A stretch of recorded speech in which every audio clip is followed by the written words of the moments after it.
Programme हुआ है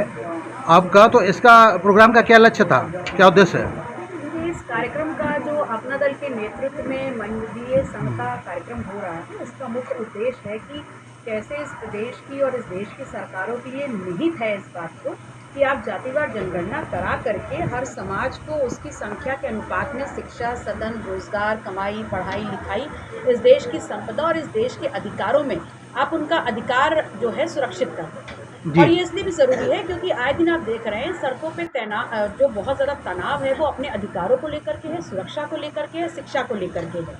UGC equity regulation जो उच्च शिक्षा संस्थानों में जो जातिगत भेदभाव और शोषण होता है वंचित समाज का, इसमें विशेष रूप से पिछड़ा है, दलित है, आदिवासी है, अल्पसंख्यक समाज है, कहीं न कहीं उनके प्रति सरकार का दायित्व है। और उस आंकड़ों को देखते हुए जहाँ 118% की बढ़ोतरी हुई है, यूजीसी इक्विटी रेगुलेशन हमारे सामने लाया गया। लेकिन 2 दिन के तनाव के बाद सर्वोच्च न्यायालय ने उस पर रोक लगाई।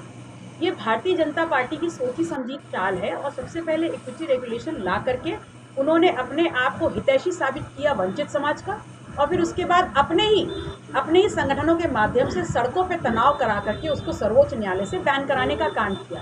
लेकिन मैं सिर्फ इतना कहना चाहती हूँ कि उच्च शिक्षा संस्थानों में बिना किसी भेदभाव के अगर हम शिक्षा हर सर्व समाज को देंगे, जो कि हमारा संवैधानिक अधिकार भी है, तो निश्चित रूप से जिस विकसित भारत की तस्वीर हम देखना चाहते हैं वो दोबारा हम देख पाएंगे। यूजीसी के विरोध में यूजीसी लागू करने के लिए आगे आप क्या कदम उठाएंगी या क्या करना चाहेंगी इसके लिए?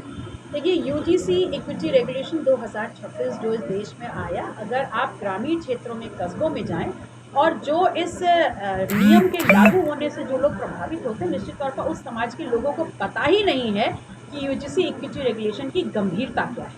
और इसलिए पार्टी का ये निर्देश रहा कि हम लोग प्रत्येक गांव, कस्बों में जाकर जहां तक हम पहुंच पाएं, अपने समाज को, मेरा समाज को इकट्ठा करके हम बताने का काम करें कि क्यों ज़रूरी है जिस इक्विटी रेगुलेशन पे सर्वोच्च न्यायालय ने बैन लगाया है उसको अविलंब लागू किया जाए। जो आगामी 2027 का जो चुनाव आ रहा है विधानसभा का, इसको लेकर आपकी पार्टी की क्या रीतियाँ हैं?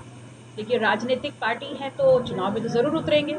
और चुनाव में जो भी राजनीतिक संगठन उतरता है उसके अपने कुछ विचार होते हैं, अपने मुद्दे होते हैं। एक कार्यकर्ता होने के नाते जो भी हमारे राष्ट्रीय नेतृत्व जिन भी मुद्दों को निर्धारित करती है और जिस डायरेक्शन में, जिस दिशा में हमको जाने को हमको निर्देश देगी, हम सभी कार्यकर्ता जो बुजुर्ग से लेके युवा, महिला, हर क्षेत्र से आते हैं, वो सभी 100% कमिटमेंट के साथ उस दिशा में काम करेंगे। जी, जानकारी देने के लिए थैंक यू। कार्यों को अपने आंचल की छांव में लेते हुए निरंतर तमाम उतार चढ़ाव के बीच चलते हुए आज उत्तर प्रदेश नहीं बल्कि संपूर्ण देश की राजनीति में अपना दल को आज बहुत मजबूती से खड़ा करने का काम किया है। और अपने ऐसे अध्यक्ष को बारंबार धन्यवाद देते हैं जिन्होंने ये निर्णय लिया कि जब इस वंचित समाज के भविष्य, उसकी शिक्षा और उसकी जिंदगी पर कुठाराघात हो रहा है, ये यूजीसी इक्विटी रेगुलेशन को बैन करने का काम किया गया है, तो पार्टी अपने तमाम समर्थकों के साथ, अपने पदाधिकारियों के साथ वो मंच लगाएगी, हर चट्टी चौराहे पर जाने का काम करेंगे। अपने समाज के बीच में जो अनभिज्ञता है उसको पुरजोरी से खड़ा करते हुए यूजीसी इक्विटी रेगुलेशन के लिए एक बड़ा आंदोलन इस देश की सीमाओं के बीच में खड़ा करेंगे और इस बात को जग जाहिर कर देंगे कि आप वंचितों के हक और अधिकार को इतनी आसानी से छीन लो, ये अपना दल कभी होने नहीं देगा।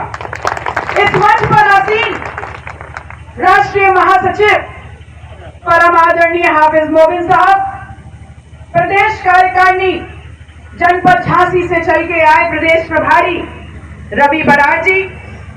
मंडल अध्यक्ष कानपुर मंडल हीरालाल राठौरिया जी,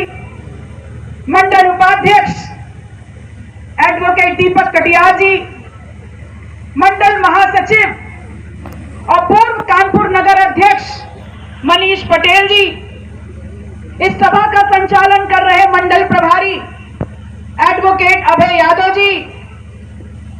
पूर्व मंडल अध्यक्ष महिला मंच सीमा पटेल जी, जिला अध्यक्ष कानपुर